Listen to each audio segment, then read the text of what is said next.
አንድ ትንሽዬ ልጅ እናቱን 200 ብር እንድትሰጠው ይጠይቃታል። እናት ሥራ እየሰራች ነበር። ዝም አለችው። ቤት ገባና አንድ ወረቀት ይዞ አመጣና ሲሰጣት እናት የምትሰራውን ትታ እጇን በልብሷ ጠራርጋ ወረቀቱን ተቀበለችው። ከፍታ ስታነበው እንዲህ ይላል።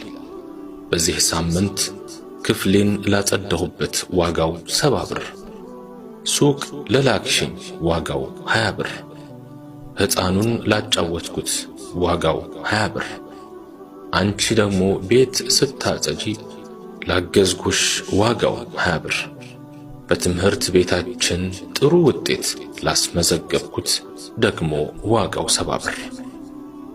ይህ ሲደማመሩ 200 ብር ሆነ። ሰራተኛው እላቡ ሳይደርቅ ብሩን ክፈሉት አላት። እናት በፍቅርና በስስት ልጇን እየተመለከተች ወረቀቱን ገለበጠችውና እንዲህ ብላ ጻፈችበት። አንደኛ 9 ወር በሆዴ የተሸከምኩህ ዋጋው ተመን የለውም። ሁለተኛ ለተከታታይ 20 ወራት ያጠባው ወተት ዋጋው ተመን የለውም። ሶስተኛ ለተከታታይ 6 ዓመታት ያጠባውክ ልብስ የቀየርኩልህ ዋጋው ተመን የለውም። አራተኛ አሞህ ያለ እንቅልፍ ያሳለፍኳቸው ሌሊቶች ዋጋው ተመን የለውም። አምስተኛ ስላንተ እየሰጋው ጊዜ ተመቸነ ብሏችሁ ሴት ልጅ የምትበድሉና ሴት ልጅ መጫወቻ የምታደርጉ ወንዶች ወላሂ አስረግጬ ነው የምነግራችሁ፣ መጨረሻችሁ አያምርም። ዋጋ ትከፍልባታለህ። የንፉቅቅ እያርክ ነው የምትቀዝና ቦርኮ ሆነ ነው የምትቀረው እያልኩ ነው። አስረግጬ ነው የምነግርህ። እካካም ሆነ ሙጀሊያም ሆነ ነው የምትቀረው። አንጉፋጫም ወላሂ እኔ ቀልዴን አይደለም። በጣም ብዙ ሴቶች በውስጥ እየመጡ እየነገሩኝ ስለሆነ ነው።